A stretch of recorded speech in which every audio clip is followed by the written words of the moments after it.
Metilfenidat bizdə Azərbaycanda istifadəsi icazə yoxdur, amma dünyada bu dərmanlar istifadə edirlər. Bu dərmanlar da amfetamin qrupu dərmanlardılar. Yəni belə iki qrup var ki, uşaqlara bu dərmanları verməyək və yaxud da ki, verək. Verilməyən uşaqların, yəni ki, müalicə almayan, diqqət əksikliyi və hiperaktivliyə görə müalicə almayan uşaqların gələcəkdə daha çox kriminal qruplara düşüb, öz-özünü müalicə dediyimiz, yəni ki, o iç narahatçılığını müalicə eləmək üçün ona uyğun gələn bir narkotik tapıb, bu alkoqol da olar, siqaret də olar və yaxud da narkotik vasitə də olar, bunlara meyilləndiyini daha çox görürük.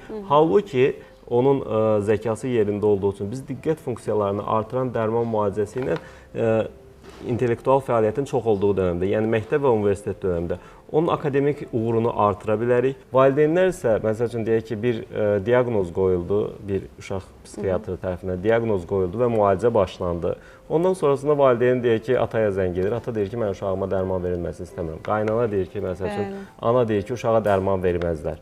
Mən də belə idim uşaq vaxtı. Ötüb keçər. Keçib gedəcək. Uşaq da gələcəkdə onun nəticələrini necə yaşayır, akademik olaraq başarılı olmadığı üçün universitet oxuya bilmir, həyatda düzgün, yəni daha yaxşı yaşayacaq, komfortlu bir həyat özünə qazana bilmir. Bunun nəticələri nə olacaq? Özünü özgüvəni aşağı olacaq, özünü cəmiyyətdən aşağı hiss eləyəcək, depressiya buna əlavə olunacaq. Bunun kimi problemlər. Metilfenidat bizdə Azərbaycanda istifadəsi icazə yoxdur, amma dünyada bu dərmanlar istifadə edirlər. Bu dərmanlar da amfetamin qrupu dərmanlardılar. Yəni belə iki qrup var ki, uşaqlara bu dərmanları verməyək və yaxud da ki, verək. Verilməyən uşaqların, yəni ki, müalicə almayan, diqqət əksikliyi və hiperaktivliyə görə müalicə almayan uşaqların gələcəkdə daha çox kriminal qruplara düşüb, öz-özünü müalicə dediyimiz, yəni ki, o iç narahatçılığını müalicə eləmək üçün ona uyğun gələn bir narkotik tapıb, bu alkoqol da olar, siqaret də olar və yaxud da narkotik vasitə də olar, bunlara meyilləndiyini daha çox görürük.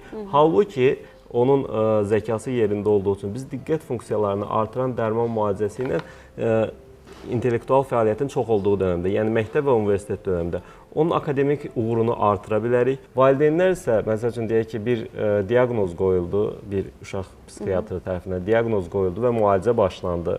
Ondan sonrasında valideyn deyir ki, ataya zəng gedir, ata deyir ki, mən uşağıma dərman verilməsini istəmirəm. Qaynana deyir ki, məsəl üçün, ana deyir ki, uşağa dərman verməzlər.